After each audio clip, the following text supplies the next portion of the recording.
Primeira leitura. A leitura de hoje é tirada da carta aos Hebreus, capítulo 11, dos versículos 1 ao 2 e depois dos versículos 8 ao 19. Irmãos, a fé é um modo de já possuir o que ainda se espera, a convicção acerca de realidades que não se veem. Foi a fé que valeu aos antepassados um bom testemunho. Foi pela fé que Abraão obedeceu à ordem de partir para uma terra que devia receber como herança e partiu, sem saber para onde ia.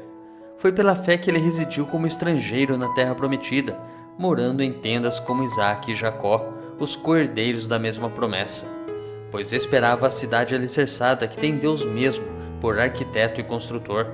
Foi pela fé também que Sara, embora estéril e já de idade avançada, se tornou capaz de ter filhos, porque considerou fidedigno o autor da promessa.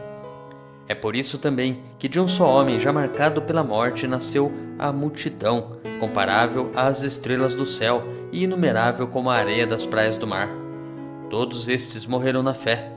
Não receberam a realização da promessa, mas a puderam ver e saudar de longe, e se declararam estrangeiros imigrantes nesta terra. Os que falam assim demonstram que estão buscando uma pátria, e se lembrassem daquela que deixaram, até teriam tempo de voltar para lá. Mas agora eles desejam uma pátria melhor, isto é, a pátria celeste. Por isto Deus não se envergonha deles ao ser chamado seu Deus, pois preparou mesmo uma cidade para eles. Foi pela fé que Abraão, posto à prova, ofereceu Isaque. Ele, o depositário da promessa, sacrificava o seu filho único, do qual havia sido dito: é em Isaque que uma descendência levará o teu nome. Ele estava convencido de que Deus tem poder até de ressuscitar os mortos, e assim recuperou o filho, o que é também um símbolo. Nos preparemos para a reflexão da palavra, rezando juntos o Salmo responsorial, retirado do Evangelho de Lucas, capítulo 1. Bendito seja o Senhor Deus de Israel, porque a seu povo visitou e libertou. Fez surgir um poderoso Salvador na casa de Davi, seu servidor, como falara pela boca de seus santos, os profetas, desde os tempos mais antigos, e da mão de todos quanto nos odeiam. Assim mostrou misericórdia a nossos pais, recordando a sua santa aliança. E o juramento a Abraão, o nosso pai, de conceder-nos que, libertos do inimigo, a ele nós sirvamos sem temor, em santidade e em justiça diante dele, enquanto perdurarem nossos dias.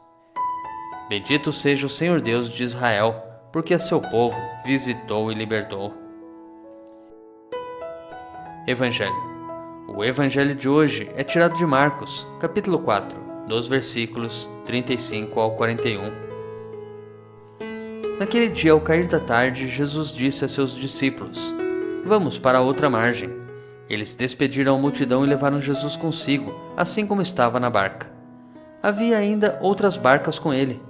Começou a soprar uma ventania muito forte e as ondas se lançavam dentro da barca, de modo que a barca já começava a se encher. Jesus estava na parte de trás, dormindo sobre um travesseiro. Os discípulos o acordaram e disseram: Mestre, estamos perecendo, e tu não te importas? Ele se levantou e ordenou ao vento e ao mar: Silêncio, cala-te. O vento cessou e houve uma grande calmaria. Então Jesus perguntou aos discípulos: por que sois tão medrosos? Ainda não tendes fé? Eles sentiram um grande medo e diziam uns aos outros: quem é este, a quem até o vento e o mar obedecem? Reflexão.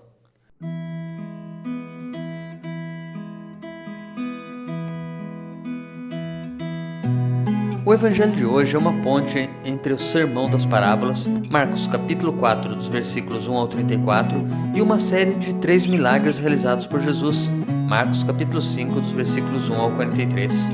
Os discípulos não compreenderam o sentido das parábolas, não amadureceram na fé e no conhecimento da pessoa do Messias. Por isso, quando o mar, símbolo do maligno, sacode a barca da igreja com uma tempestade, perseguição aos cristãos, os discípulos, aterrorizados, não têm fé. Jesus dorme, como a semente lançada na terra que cresceu, e ninguém sabia como, pois todos dormiam. Marcos capítulo 4, dos versículos 26 ao 27. Jesus, no entanto, desperta e acalma a tempestade. Pergunta aos discípulos: ainda não tendes fé? A indagação é praticamente uma afirmação. Nessa narrativa da tempestade acalmada, pragmática, para a vida da igreja e do cristão, Cristo nos ensina que todas as tempestades e os medos provêm de nossa falta de fé. Esse é o motivo pelo qual afundamos. Medo e fé estão em contradição. Na fé, nele, tudo pode ser superado. Se nossa fé não dorme, também Cristo se desperta e age. Silvano Fausti, uma comunidade lê o Evangelho de Marcos, página 216 à página 219. Tenha um santo e abençoado dia.